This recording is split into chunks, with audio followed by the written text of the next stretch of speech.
Les pizzas saines en supermarché, est-ce que ça existe? Et surtout, sont-elles savoureuses? Bonne nouvelle, notre test a montré qu'il était possible d'allier goût et santé.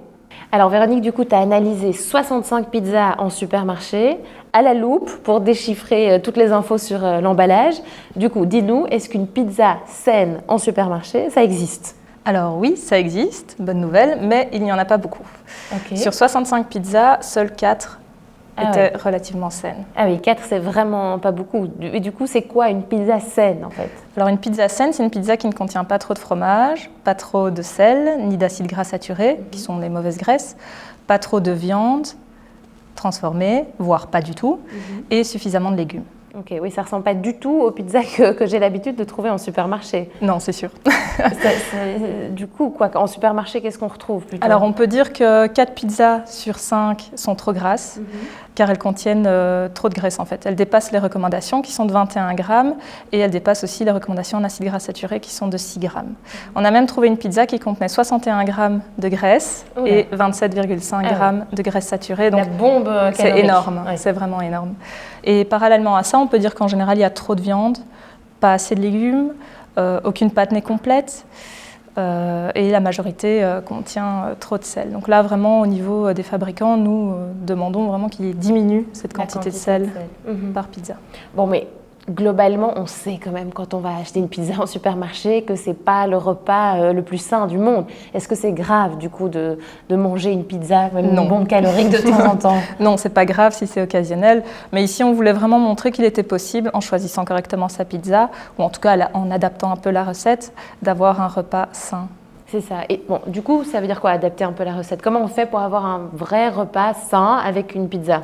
Alors, soit on choisit une des 4 pizzas que nous avons sélectionnées, qui sont des pizzas végétariennes ou végétaliennes, soit on opte pour une pizza surgelée, qui contient de base moins de viande, moins de fromage et moins d'additifs aussi que des pizzas fraîches. On peut toujours aussi opter pour une pizza margarita, qu'on accompagne d'une salade ou à laquelle on ajoute aussi des légumes. Oui, parce qu'il n'y a pas de légumes sur la pizza margarita. Non, vraiment pas. Mais donc là, l'avantage, c'est qu'on peut mettre vraiment tous les légumes qu'on veut, dans la quantité qu'on veut.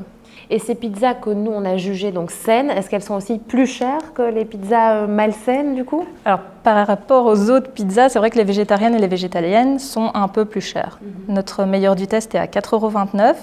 Donc ça va, encore. Et les 3 autres pizzas que nous trouvons saines sont entre 2,50 € et 5 €. Donc ça reste raisonnable. Oui, quand ça même. reste un budget quand même raisonnable. Bon, mais autre critère important, est-ce qu'elles sont bonnes? Est-ce qu'elles sont savoureuses, ces pizzas? Ça compte quand même, évidemment. Oui, c'est sûr, ça compte. Donc nous avons fait nous avons fait déguster ces pizzas par notre panel de consommateurs qui les a trouvées toutes les 4 très bonnes, donc voilà, il y a quand même moyen d'allier goût et saveur. Ok, super. Bon, tout ça, c'est des bonnes nouvelles. Alors, souvent, les pizzas au supermarché, c'est quand on n'a pas vraiment le temps de cuisiner à la maison. Mais si on a le temps, est-ce que c'est possible de faire une pizza saine à la maison? Oui, c'est possible, et c'est pas compliqué en plus. Et ça peut être une bonne activité en famille, donc c'est chouette. Si maintenant vous décidez de faire la pâte vous-même, l'idéal, c'est de prendre quand même de la farine complète ou d'acheter la pâte toute faite complète au supermarché. Préférez quand même la mozzarella light, ou en tout cas ne mettez pas trop de fromage sur la pizza. Et par contre, ne pas hésiter sur la quantité de légumes. Ça m'a donné faim tout ça, pas vous? Alors en tout cas, vous pouvez retrouver tous les détails de notre test, de nos analyses de ces 65 pizzas sur notre site internet. N'hésitez pas à aller jeter un coup d'œil.